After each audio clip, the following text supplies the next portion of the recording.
9h23. Luc, je veux t'entendre sur cette annonce du gouvernement du Québec. Hier, le premier ministre s'est même déplacé une collaboration entre Hydro-Québec et la communauté Innu Décipit. Là, il va y avoir un parc éolien, 3 milliards, 1000 mégawatts. C'est une bonne nouvelle?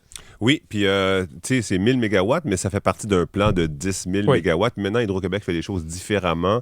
Ils font des co-entreprises. Alors, Hydro-Québec est actionnaire de cette co-entreprise-là. Il y a aussi des fonds privés et il y a la communauté SPIT. Donc, la communauté SPIT est propriétaire et donc va toucher une partie des profits. C'est complètement différent d'avant où on donnait des compensations. Alors, c'est toutes les communautés poussées dans ce sens-là. Une excellente évolution d'Hydro-Québec. Même pour les lignes de haute tension, ça va être le cas. Les lignes de haute tension qui vont être construites, par exemple, en territoire de Terre-Neuve et chez les Inuits.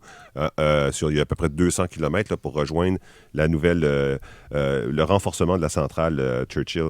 Donc, des bonnes choses. Ceci étant dit, si Duplessis, toi, t'avais dit, dans le cadre de la politique féministe de la province, on va reconnaître la politesse envers les femmes et nos sœurs, nos femmes, nos filles. T'aurais-tu dit que c'est un premier ministre féministe? J'aime ton imitation, mais je vois pas où tu t'en vas. Ben, Legault est à peu près aussi environnementaliste que Duplessis était féministe. Okay. Pas compliqué. Son usage du mot environnement, à chaque fois, m'écorche l'oreille. Là. Je me dis, mais dis-le pas. Dis, je veux du développement industriel. Moi, j'ai toujours voulu du développement industriel. J'ai donné 14 milliards de dollars aux entreprises depuis 2018 pour du développement industriel. Pendant ce temps-là, je ne suis pas capable de faire ma mission de base. Mais ce qui m'intéresse dans la vie, c'est le développement industriel, le régiment caliboire et surtout de l'environnement. Et donc, Arrête de nous prendre pour des caves. Parce que quand, dans la même semaine, tu dis on va repousser l'interdiction des voitures à essence, la date limite de vente des voitures à essence. Il laisse flotter cette idée-là. Là. Quand, après 10 minutes après l'élection du gouvernement Trump, t'as son ministre de l'Environnement, il n'a même pas eu le temps de mettre sa cravate, qui arrive sur le podium puis qui dit « Oh my God, on va être obligé d'abandonner plusieurs des lois environnementales du Québec! » Quand on ne sait même pas qu'est-ce que va toucher les tarifs.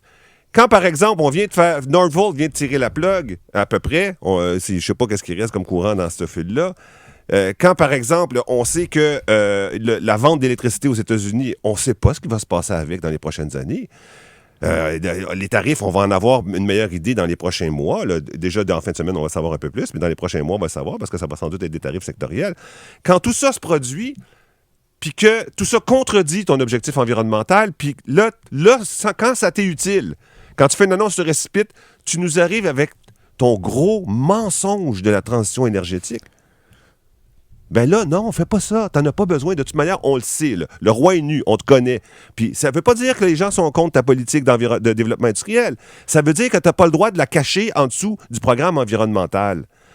Puis par ailleurs, M. Legault, avez-vous vu ce que les autres pays font? Ceux qui ont vraiment l'environnement à cœur, là, avez-vous vu ce qu'ils font?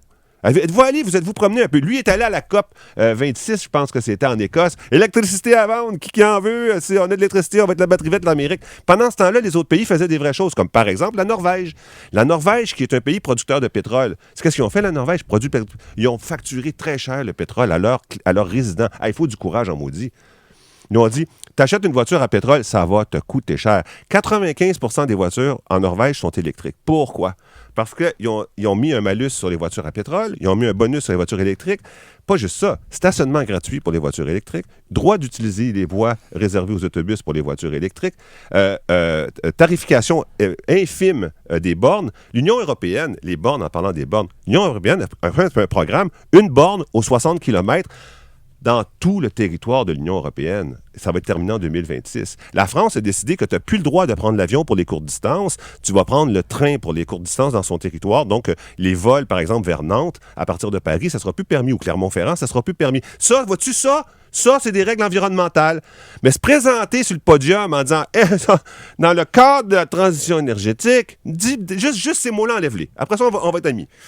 Luc, j'allais dire, as-tu mangé de la vache enragée, mais je pense que tu as mangé de la vache morte électrocutée à matin. OK. Pas eu le temps de placer un mot, mais... Demain, peut-être, on a une chance. Peut-être.